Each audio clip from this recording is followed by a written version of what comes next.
समझा समझा के थक गया, तुम्हें एक बार में मेरी बात समझ में नहीं आती।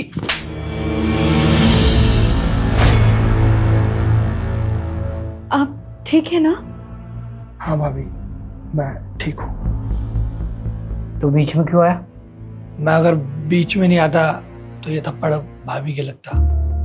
उसकी हरकतें ये पिटने वाली, इसलिए पिट रही है। ऐसा क्या किया है भाभी ने? क्या किया है? उसको अच्छे से पता है कि मैं कितने बजे ऑफिस जाता हूँ, फिर भी अभी तक ब्रेकफास्ट नहीं बनाया। अरे मेरे जूते तक पॉलिश नहीं किए। अरे इसकी वजह से रोज ऑफिस में लेट हो जाता हूँ मैं। इतनी छोटी सी बात के लिए आप भाभी को मार रहे हो? इंसान है भाभी, तकलीफ उन्हें भी होती है। और हाँ, सॉरी, मैं तुझे मारना नहीं चाहता था, वो तो तू बीच में आ गया इसलिए लग गई। सॉरी। भैया अगर सॉरी बोलना ही है भाभी को बोलो, मुझे नहीं। ऑफिस जा रहा हूँ।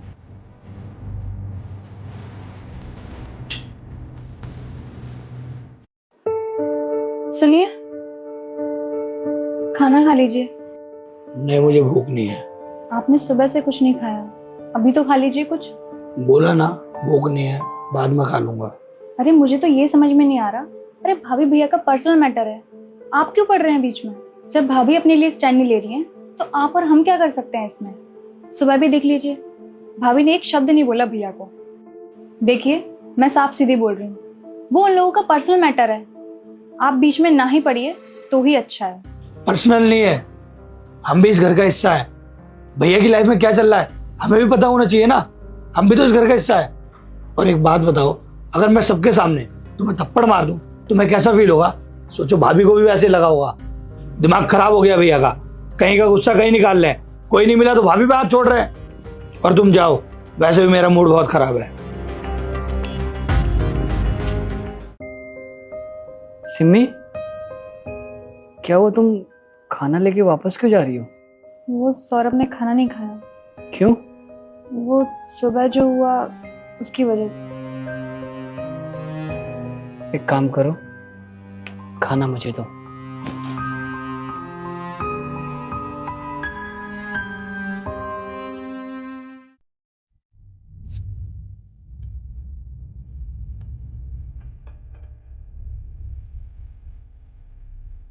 खाना क्यों नहीं खा रहा तू? भूख नहीं है मुझे। सुबह वाली बात से गुस्सा है? अगर तू चाहता है मैं फिर से तुझसे माफी मांगू तो ठीक है भाई, सॉरी, माफ कर दे मुझे। अब तो खा ले खाना। मुझे सॉरी नहीं बोलो तो अच्छा है।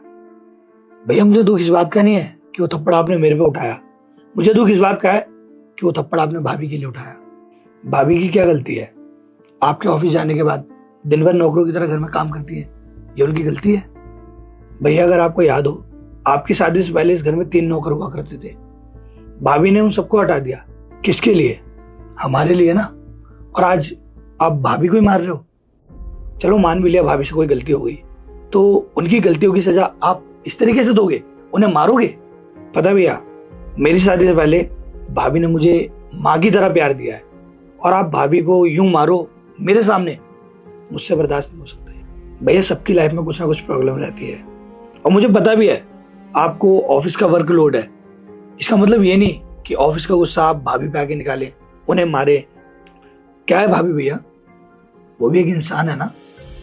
आपने उन पर हाथ उठा दिया, और पता है उन्होंने आपको पलट के जवाब तक नहीं दिया। वो आपसे डरती नहीं है, वो आपकी इज्जत करती है। और एक बात बोलूं भैया, मुझे पता है आपको अभी भी कोई रियलाइज नहीं हुआ है। जब तक आप भाभी से माफी नहीं मांगोगे ना, मैं खाना नहीं खाऊंगा। बहुत जिद्दी है तू, समझ गया क्या चाहता है? जिद्दी नहीं हो भैया, मैं इस घर को बचाने की कोशिश कर रहा हूँ। सुमन, सुमन यहाँ आना। जी बोलिए। सॉरी, मुझे माफ कर दो।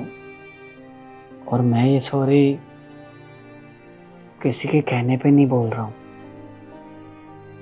मुझे खुद फील हुआ है कि मैंने तुम्हारे साथ कितना गलत किया है।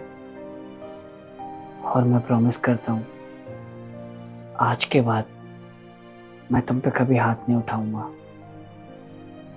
चाहे ऑफिस का गुस्सा हो या कोई भी वजह हो। अपना गुस्सा घर के बाहर ही रखूंगा। प्लीज माफ कर दो मुझे। आप माफी मत मांगिए, हमने आपको कब का माफ कर दिया। अब तो खा लेगा खाना? हाँ भैया।